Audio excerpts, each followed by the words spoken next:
Hello बच्चों, आज हमारा चैप्टर इलेक्ट्रिसिटी के ऊपर फोर्थ लेक्चर है। पिछली क्लास में हम लोगों ने सर्किट डायग्राम तक देखा था और सैम्बल्स भी देखे थे कुछ इलेक्ट्रिकल कंपोनेंट के। आज है टॉपिक आगे बढ़ाने का वक्त आ गया। बच्चों, आज हम लोग ओम्स लॉ के बारे में पढ़ने जा रहे हैं कि ओम्स लॉ है क्या, ओम्स लॉ का क्या यूज़ होता है इलेक्ट्रिसिटी में। जो चलिए तो हम लोग ओम्स लॉ को देखते हैं। ये जो हमारा ओम लॉ है, ये करंट और पोटेंशियल डिफरेंस के बीच में एक रिलेशनशिप बैठाता है। जो हमारा करंट है और पोटेंशियल डिफरेंस है उसके बीच में एक रिलेशनशिप बनाता है ये हमारा ओम्स लॉ। ओम्स लॉ के अकॉर्डिंग होता क्या है कि किसी भी एक कांस्टेंट टेम्परेचर, अगर आपको कोई भी एक कांस्टेंट टेम्परेचर दिया गया है और उस कांस्टेंट टेम्परेचर में आप किसी कंडक्टर के थ्रू करंट फ्लो करवा रहे हैं, तो वो जो करंट होगा वो डायरेक्टली प्रोपोर्शनल होगा हमारे पोटेंशियल डिफरेंस के। वो जो पोटेंशियल डिफरेंस वहाँ होगा उसके इंड्स के, जो हमारे कंडक्टर के इंड्स के बीच जो पोटेंशियल डिफरेंस होगा उसके डायरेक्टली प्रोपोर्शनल होगा जो करंट फ्लो करेगा उस कंडक्टर में। तो हमारा ओम्स लॉ कहने का मतलब हुआ कि ये करंट और पोटेंशियल डिफरेंस के बीच में एक रिलेशन एस्टैब्लिश करता है। और ओम्स लॉ का डिफिनीशन होता है, या आपको बोला जा रहा है कि एक कांस्टेंट टेम्परेचर है, कांस्टेंट टेम्परेचर पे जो आपका करंट फ्लो कर रहा है किसी भी कंडक्टर के अंदर, वो डायरेक्टली प्रोपोर्शनल रहता है to the potential difference of the end, to the potential difference to across its end. Across its ends का मतलब क्या हुआ कि जो आपका कंडक्टर है, जिस कंडक्टर में आपका करंट फ्लो कर रहा उसके एंड्स में, उसके एंड्स के में जो पोटेंशियल डिफरेंस आते हैं, उसके एंड्स में जो पोटेंशियल डिफरेंस आते हैं उसी के डायरेक्टली प्रोपोर्शनल रहता है। ओके, तो मैं इसका डेफिनेशन लिख देता हूँ बच्चों।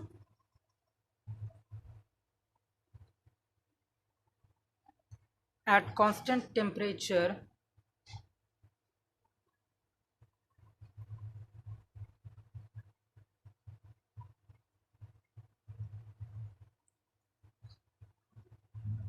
the current flowing through a conductor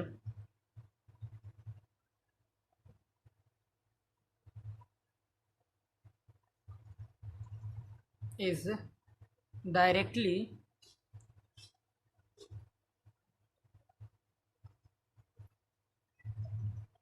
proportional to the potential difference को मैंने शॉर्ट में पीडी लिख दिया है, अक्रॉस इट्स एंड्स। तो बच्चों ये तो था हमारा पोटेंशियल, ये ओम्स लॉ का डेफिनेशन हो गया। इसमें होता है क्या है, अगर हमारा जो करंट है वो फ्लो कर रहा है किसी भी कंडक्टर से और जो हमारा पोटेंशियल डिफरेंस है उसके बीच, उसके इंड्स के बीच, तो जो हमारा इसके अकॉर्डिंग हुआ, जो अकॉर्डिंग ऑफ ओम्स लॉ है, वो हो जाएगा हमारा current means I directly proportional to भी। और ये जो हमारा भी हो गया पोटेंशियल डिफरेंस है, और ये हमारा होगा क्या, इसका एक रीज़न होगा कि ये हमारा एक एट ए कांस्टेंट टेम्परेचर पे होगा। ओके बच्चों, और हम इसको ऐसे भी लिख सकते हैं, भी डायरेक्टली प्रोपोर्शनल टू आई। और जब हम डायरेक्टली प्रोपोर्शनल का साइन हटाएंगे तो एक कांस्टेंट का साइन देंगे equal R into I. Okay, जो हमारा आर होगा वो रेसिस्टेंस होगा, जो रेसिस्टेंस है हमारे कंडक्टर का, और ये हमारा आर कांस्टेंट है।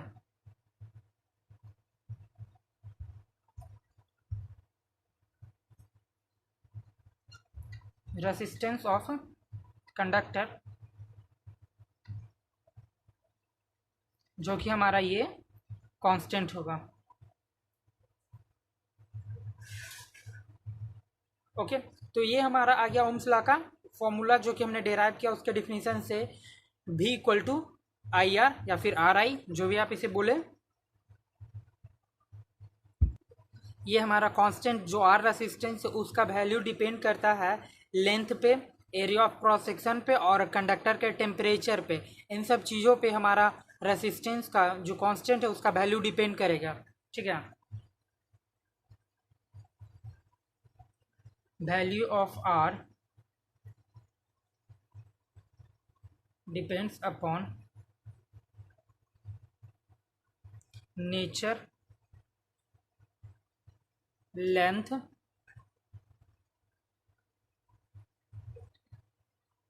area of cross section and temperature of the conductor. इन सब चीज़ पे हमारा रेसिस्टेंस का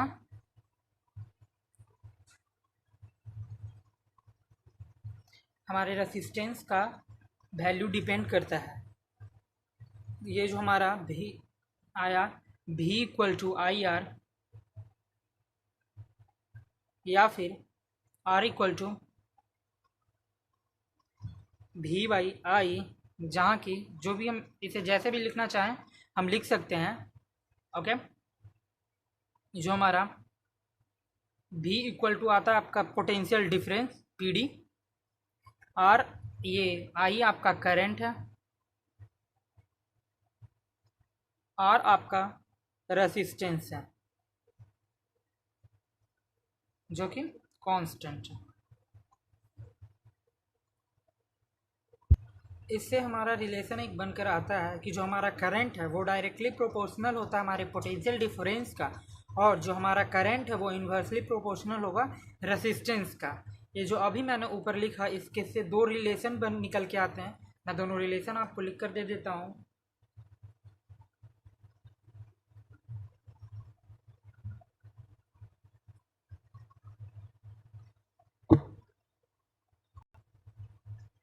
द करेंट इज, जो फर्स्ट रिलेशन आता है हमारा,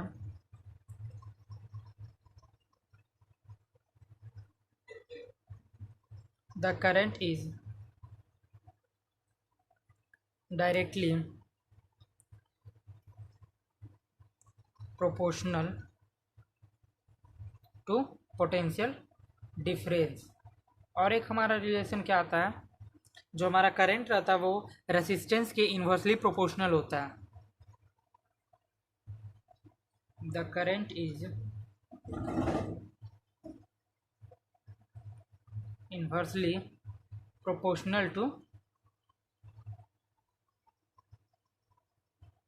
रेसिस्टेंस। तो ये दो हमारा रिलेशन निकल के आ गया। जो हमारा पोटेंशियल होता है कंडक्टर के इंच के में डबल होता है, और जो हमारा करंट फ्लो करता है वो भी डबल होता है।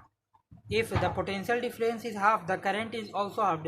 ये हमें हमेशा क्वेश्चन आते रहता है कि अगर आपका पोटेंशियल डिफरेंस डबल है तो करंट जो कंडक्टर के थ्रू फ्लो करेगा वो क्या होगा, और आपको ऑप्शन दिया रहेगा हाफ, डबल, फोर्थ टाइम। तो ये जो होता है वो डबल्ड होता है। अगर पोटेंशियल डिफरेंस हाफ होगा तो करंट भी हाफ होता है। ये होता है क्या, क्यों?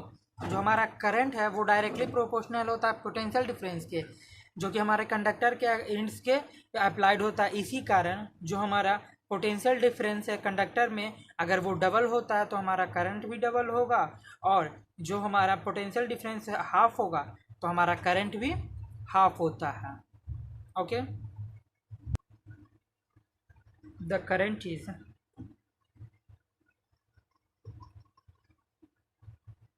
directly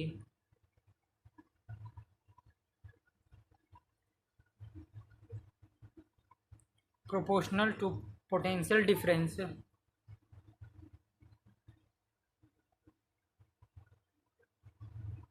applied across the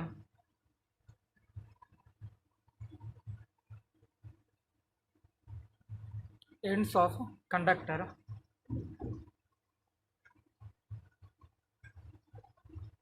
So if the PD means potential difference across the ends of conductor is doubled, the current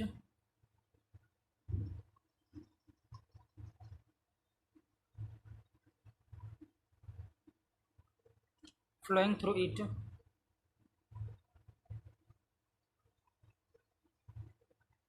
also get doubled,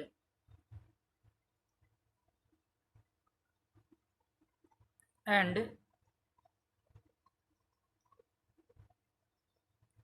if the potential difference is halved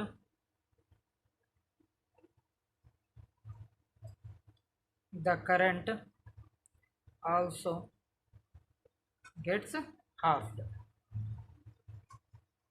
ये जो हमारा रिलेशन निकल के आया वो हमने आपको दे दिया। अब आगे थोड़ा देखते हैं। ये तो हो गया कि ये हो गया कि हमारा जो करंट है वो डायरेक्टली प्रोपोर्शनल है पोटेंशियल डिफरेंस के। तो अगर अब हमारा करंट इन्वर्सली प्रोपोर्शनल रहा तो क्या होगा? If the current is inversely proportional to resistance, हमारा जो करंट है वो रेसिस्टेंस के इन्वर्सली प्रोपोर्शनल है।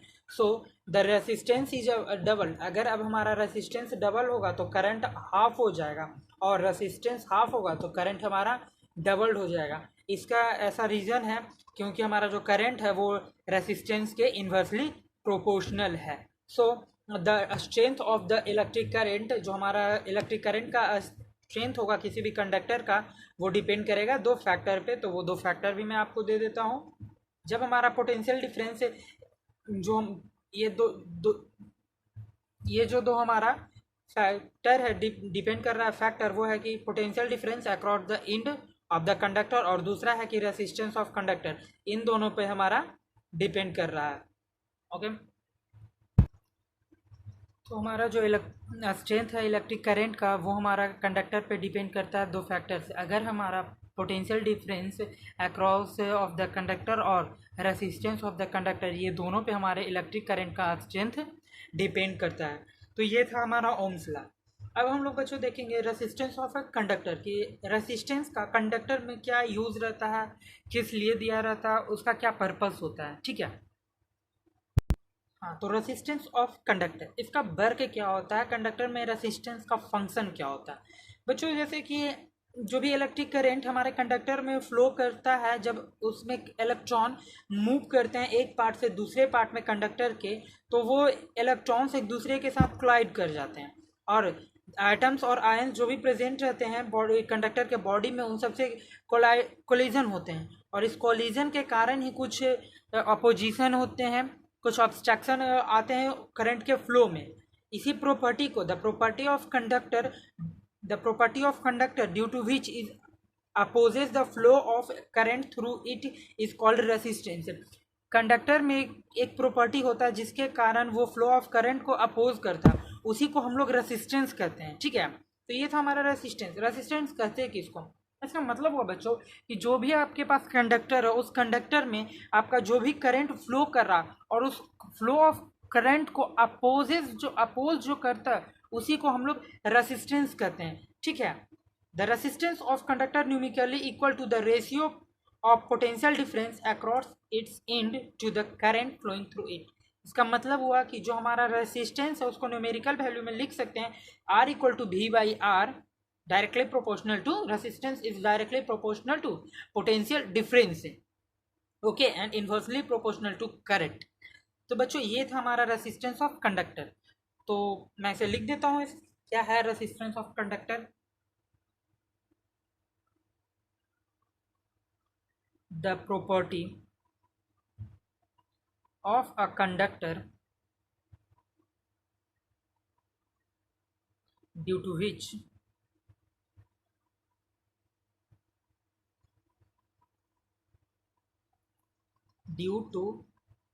it opposes the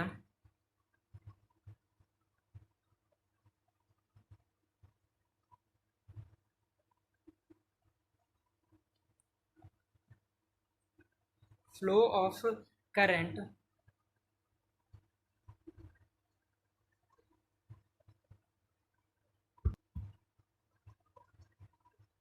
through it is called resistance। Resistance of conductor, जो हमारा किसी भी कंडक्टर का रेसिस्टेंस है वो क्या चीज पे डिपेंड करेगा, तो वो length, thickness, nature of material and temperature of conductor, इन सब चीज पे जो हमारा रेसिस्टेंस होता है वो डिपेंड करता है। ओके,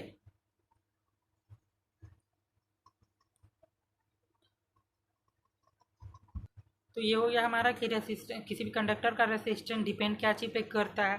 अब देखते हैं कि हमारा जो रेसिस्टेंस उसका एसआई यूनिट क्या होता है।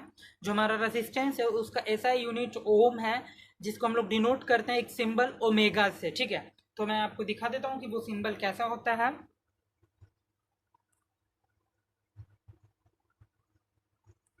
एसआई यूनिट ओम, इसको हम लोग एक सिंबल से डिनोट करते हैं ओमेगा। ठीक है, ये मैं ओमेगा लिख दे रहा हूँ, और ये जो हमारा सिंबल है ये हमारा सिंबल हो गया ओमेगा का। ठीक है बच्चों, और जो हमारा यूनिट है रेसिस्टेंस का वो डिफाइन करता है ओम्स लॉ को। ठीक है, तो ओम्स लॉ हमारा कहता क्या है कि resistance equal to potential difference by current. ये तो मैंने डायरेक्ट फॉर्मूले के अकॉर्डिंग बोल दिया, आपने इसको मैंने अभी प्रीवियस पेज में इसको हमने डिस्क्राइब किया था। ठीक है बच्चों, बच्चों वो तो हो गया हमारा ओम्स लॉ और रेसिस्टेंस ऑफ कंडक्टर। अब हम लोग आगे नेक्स्ट टॉपिक देखने जा रहे हैं, graph between V and I. हम लोग अब पोटेंशियल डिफरेंस और करंट के बीच का ग्राफ देखने जा रहे हैं। जो हमारा पोटेंशियल डिफरेंस और ये करंट के बीच का जो ग्राफ होता है बच्चों, वो हमारा एक स्ट्रेट लाइन होता है। तो ये स्ट्रेट लाइन होने का एक रीज़न है बच्चों, का रीज़न ये है कि जो हमारा करंट रहता है वो डायरेक्टली प्रोपोर्शनल होता है हमारे पोटेंशियल डिफरेंस से। इसी कारण जो हमारा ग्राफ लाइन होता है करंट और पोटेंशियल डिफरेंस के बीच का, वो स्ट्रेट होता है। ये भरवली आपको एक नंबर के में क्वेश्चन पूछा जा सकता है कि ग्राफ भी और आई के बीच का ग्राफ आपको ग्राफ दिया हुआ रहेगा, किसी में कर्व्ड लाइन, किसी में स्ट्रेट लाइन, और किसी में कैसे भी पाराबोला हाइपरबोला का आपको बना कर दे सकता है। उसमें आपको चूज करना होगा स्ट्रेट लाइन। और स्ट्रेट लाइन क्यों होता है भी और आई के बीच के ग्राफ का, उसका रीज़न मैं आपको बता दिया हूँ कि जो हमारा करंट होता है वो डायरेक्टली प्रोपोर्शनल होता है हमारे पोटेंशियल डिफरेंस के। इसी कारण, इसी रीज़न के कारण, इसी रीजन हमारा जो ग्राफ होता है भी और आई वो हमारा स्ट्रेट लाइन होता है। ये हमने उसका रीज़न भी आपको लिख दिया है, आप अच्छे से लिख सकते हैं। तो बच्चों आज के क्लास में हम यहीं तक, नेक्स्ट टॉपिक हम नेक्स्ट वीडियो सेशन में लेकर चलेंगे। थैंक यू बच्चों।